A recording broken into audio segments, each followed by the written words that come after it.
서양 격언 중에 이런 말이 있죠. You are what you eat. 당신이 먹은 것대로 당신이 된다. 근데 여러분들 진짜 뭘 많이 먹습니다. 배고플 때 먹죠, 외로울 때 먹죠, 슬퍼도 먹죠, 화날 때도 먹죠, 욕도 먹죠, 나이도 먹죠.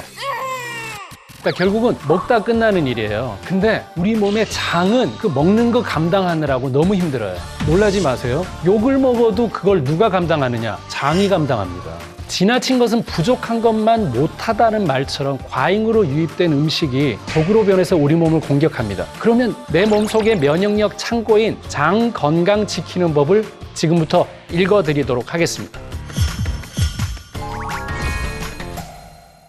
안녕하세요. 의학박사 서재걸입니다. 우리 몸의 신체 기관 중에서 장이 인체 최대 면역기관입니다. 장이 왜 그러냐 하면 모유에 많이 함유되어 있는 것으로 알려져 있는 면역글로불린이라는 면역물질을 생성하는데 장 점막의 25% 정도가 면역기관인 림프 조직이고 장의 B세포에서는 항체의 70%를 생산합니다. 이 B세포가 뭐 하는데요? 기억하는 세포예요. 너 며칠 전에 봤던 그 사람이네 하는 그 기억을 이 B세포가 하는 거예요. 면역력의 60에서 70%가 장에서 만들어진다고 할 수 있습니다. 근데 참 놀라운 게 뇌 무게가 평균 1.4kg 정도 되는데 소화기관에서 하는 미생물도 1.4에서 1.5kg 정도 됩니다. 게다가 장이 우리 몸에 사용하는 전체 산소의 4분의 1, 25%를 쓰는데 뇌도 우리 몸에 사용하는 전체 산소의 25%를 씁니다. 그러니까 뇌와 장은 같다. 뇌만 머리 쓰는 게 아니라 장도 머리 쓴다, 힘 쓴다라고 생각하시면 됩니다. 그래야 장에 면역이 있다는 걸 여러분들이 인정을 할 수 있거든요. 그래서 불규칙한 식습관이나 과식으로 장에 트러블이 생기면 면역력이 저하됩니다. 왠 줄 아세요? 장의 역할이 두 가지이기 때문입니다. 하나는 소화하는 거, 하나는 면역작용. 그래서 여러분들이 지금 면역을 막 발휘해야 되는데 너무 많이 먹고 있어요. 그러면은 소화하는 데 힘을 다 쓰니까 면역이 떨어진다고 표현을 해야 돼요. 그래서 제일 황당한 건 엄청 과식하면서 나 요즘 너무 면역이 안 좋아라고 얘기하면 말이 안 됩니다. 과식을 안 해야 면역은 살아납니다. 그래서 여러분들이 면역을 어떻게 하면 좋아지게 하지라고 생각을 한다면 아주 단순한 데 있어요. 소식을 해야 됩니다. 그리고 제때 화장실을 가야 된다. 이런 기본을 지키면 여러분들의 면역은 살아날 수가 있습니다. 그만큼 장이 면역에 중요하기 때문입니다. 얼마나 많이 먹고 비싼 걸 먹느냐가 아니라 얼마나 나는 소화시킬 수 있는 능력이 있느냐가 중요하다는 걸 꼭 이해하시면 좋겠고요.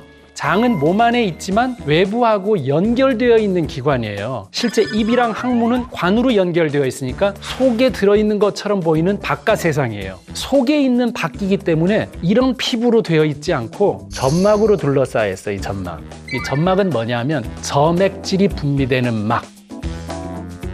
여러분 만져보면 촉촉하고 미끈거리고 이게 정상인데요. 이런 점액을 분비하는 곳이 술잔세포라는 게 있는데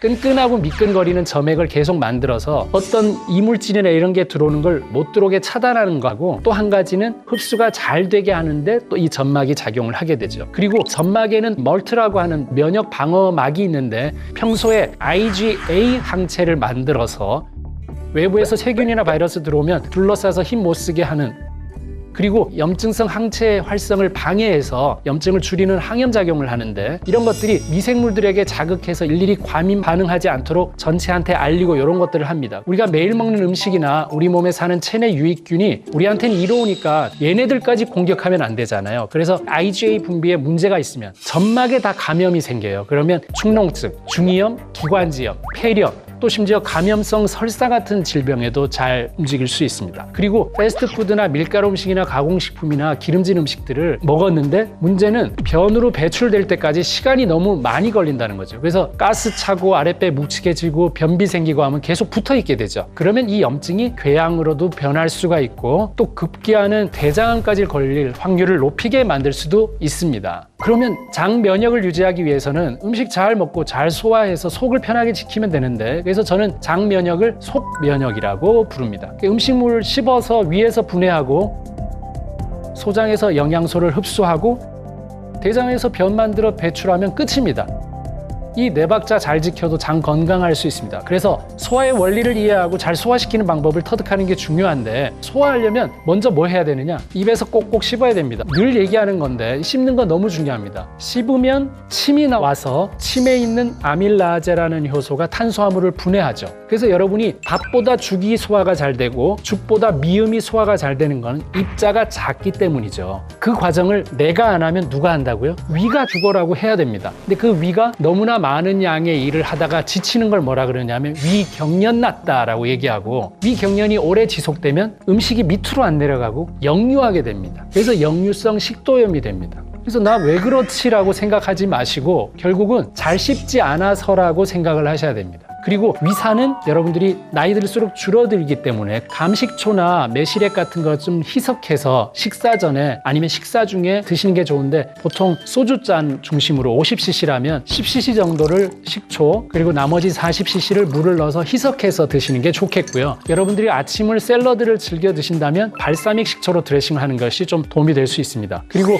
식초를 조금만 먹어도 속이 쓰린 분들은 조청을 한 티스푼 정도 먹는 게 좋습니다. 식초에는 단백질 소화를 돕고 조청은 탄수화물 소화를 돕는다 생각하시고, 저도 매일 아침에 식초를 희석해서 지금까지 먹고 있거든요. 식초 굉장히 도움이 된다는 거 이해하시면 좋겠습니다. 최근에 나온 얘기 중에도 식사량이 많으면 혈관을 파괴한다라는 얘기가 있는데, 이건 어떤 얘기냐면 우리가 식사를 많이 하면서 혈당이 너무 오르락내리락을 많이 하게 되면 혈관에 있는 내피세포라는 게 파괴되면서 구멍이 나요. 그러면 안 좋은 독소들도 쉽게 흡수될 수 있으니까 장 면역에 문제를 일으키고, 내피세포가 파열되면 동맥경화도 올 수 있습니다. 그래서 건강하게 면역 지키고 오래 사는 중요한 방법 중에 하나는 너무 식사량이 많지 않게 한다라는 게 굉장히 중요하다. 그리고 적당한 건 늘 옳습니다.